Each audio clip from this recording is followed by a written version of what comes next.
I've been a professional full-time musician for over 6 years. I've played over 1,000 gigs, and I'm paid to travel the country and play the drums and do what I love. But if I lost it all, and I was no longer Zyck the Freak, this is the exact 3-step roadmap that I would use to go from a noob to an absolute professional by the end of the year. I'm gonna break down how to do the entire thing shortly, but the general blueprint is gonna go something like this. Number 1, you need to become a useful drummer. Number 2, you need to develop some sort of social media presence.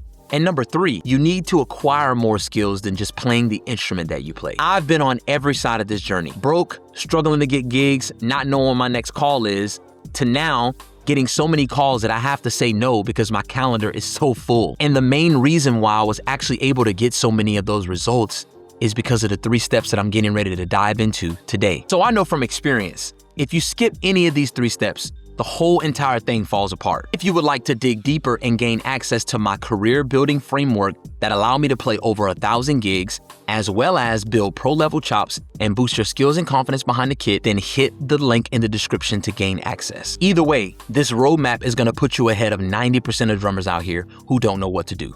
Now, let's jump into the first step. The first one is going to be that you need to be skillful, okay? A lot of y'all thinking you can just come out here and play whatever and the right people are gonna see you. The right people are looking for very specific things when they're looking for a drummer, and you have to understand that. Number 1, you need to have the leadership qualities and the skills and the confidence to be able to lead a band. If somebody cannot trust you to be a great leader behind the drums and to have the skills to lead the team, then there's no way they're gonna ever call you to play these gigs. One thing you have to understand is that the drums is a leadership instrument. And if you don't understand that, then you're never gonna be moving in the spirit of leadership, and the people around you are going to be suffering.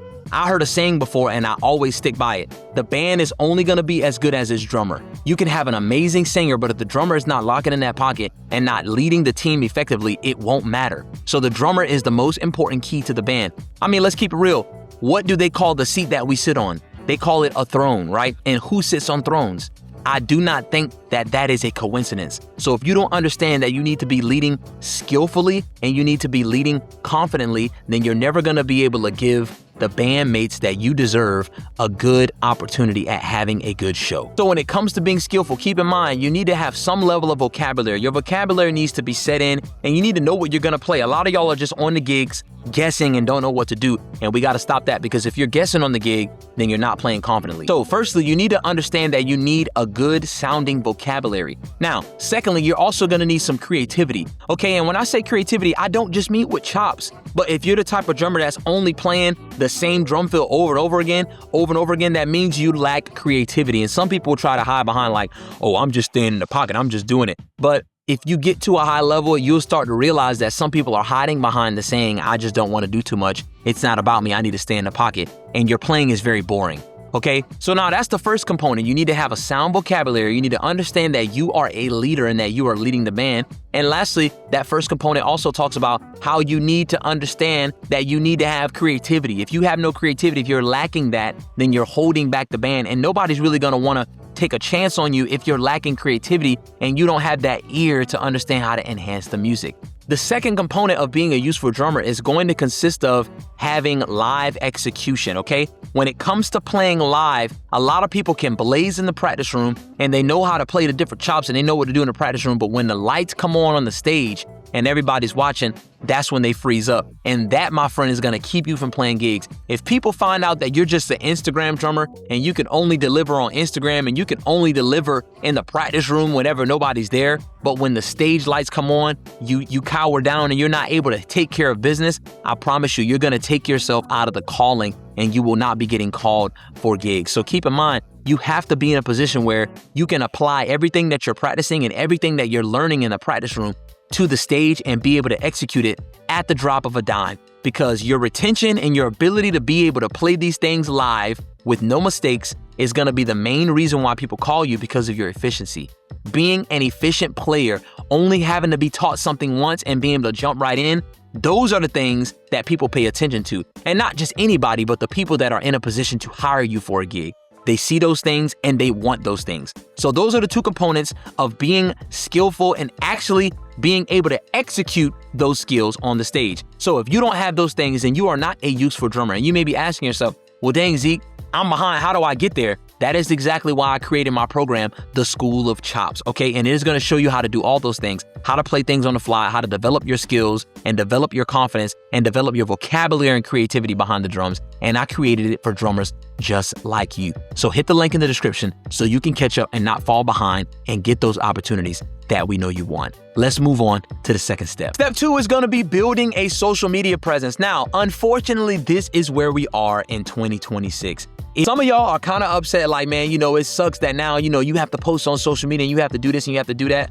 Well, unfortunately, that's just how the chips fell, and you have to get with the program or you're going to get left. One thing that you need to notice is having a social media presence does not mean you have 40,000 followers or 100,000 followers. A social media presence just means that when somebody logs onto your page, they can see what you do and they can make a decision on whether they want to call you or not. One thing I will always tell you, whenever I tell somebody, hey, I need a guitar player, hey, I need a bass player, hey, I need a singer, the first thing you're going to hear is send me their Instagram. I want to see their Instagram. That's what I say, and I know people send my Instagram around. That's a big thing. Social media is a big part. We're not in the 80s anymore where you got to go stop in and go see somebody at the club before you hire them. No, you can sit on your couch and listen to them play right there.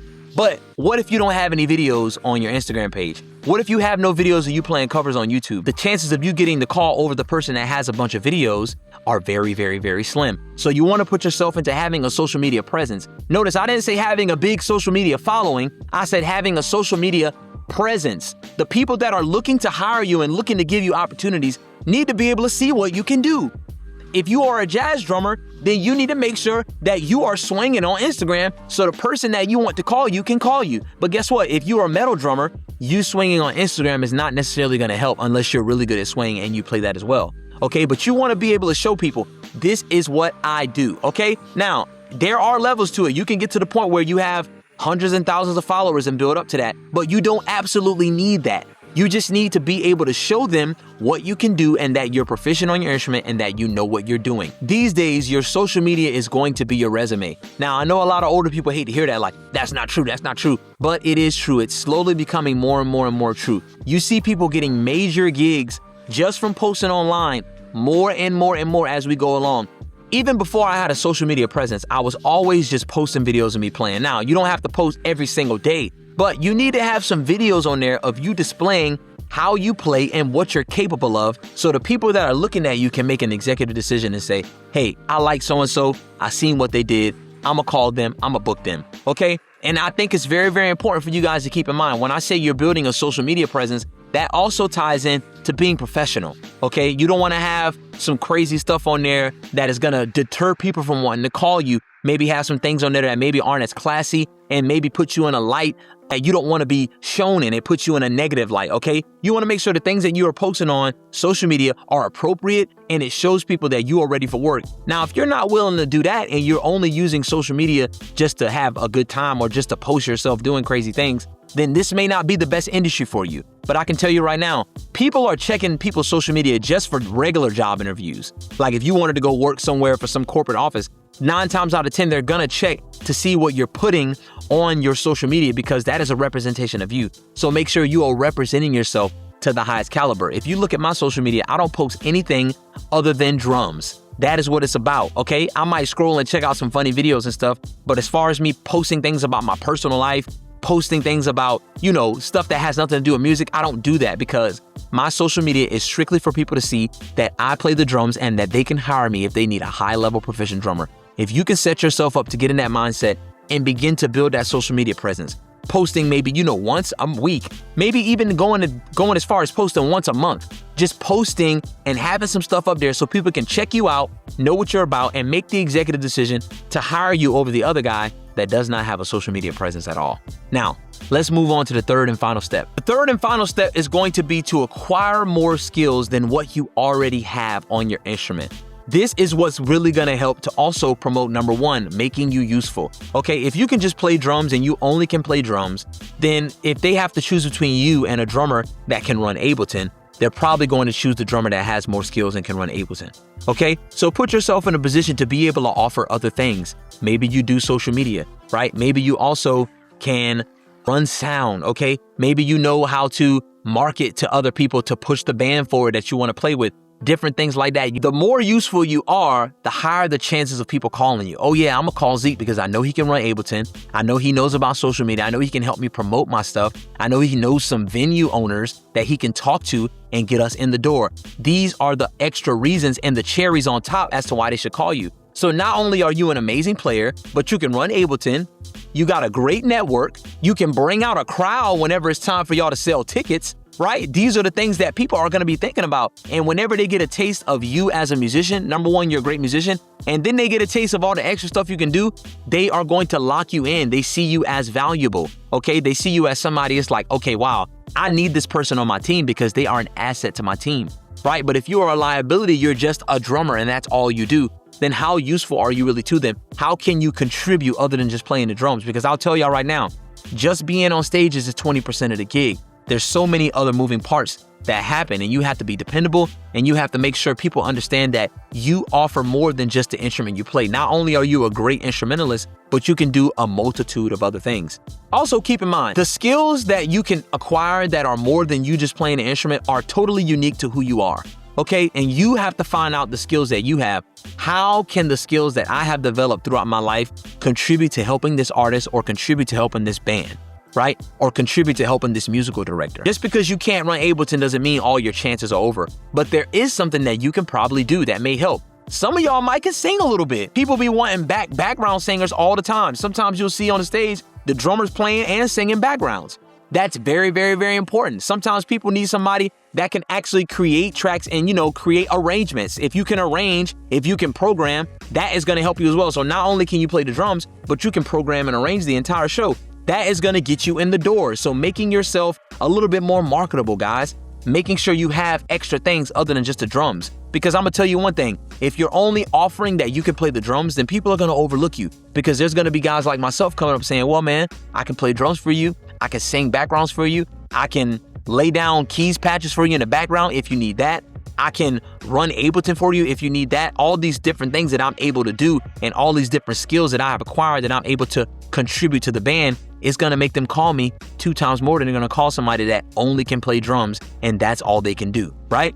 And sometimes that skill might just be, I'm more professional than the last guy. I'm going to show up, I'm going to do this, I'm going to do that, I'm going to be here on time.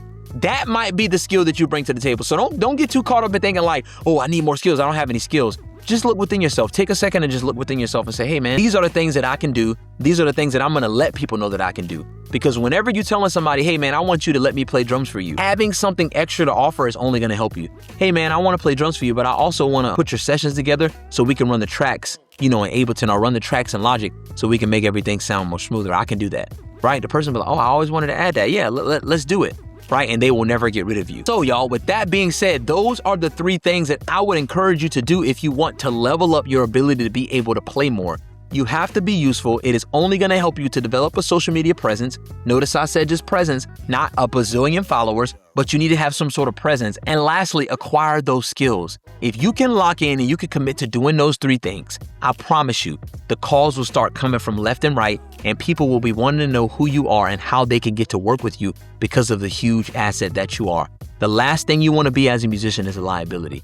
And bad words travel much faster than good ones. So you have to put in work overtime to make sure that your name is being protected in the industry you work in and the city you work in so you can get work. Because the moment somebody says something negative about you, you're going to have to outwork those negative things and explain yourself, and that's just going to get in the way of things. You don't want that to happen. So if y'all can commit to those 3 things, I promise you it will definitely take your calls to the next level, and your calendar will start to fill up because people will realize, dang, I need you. You want somebody to meet you and say, dang, I didn't know I needed you until now, right? And you set that bar higher to, even if they try to get somebody else, the bar has been set so high, they have no choice but to get you.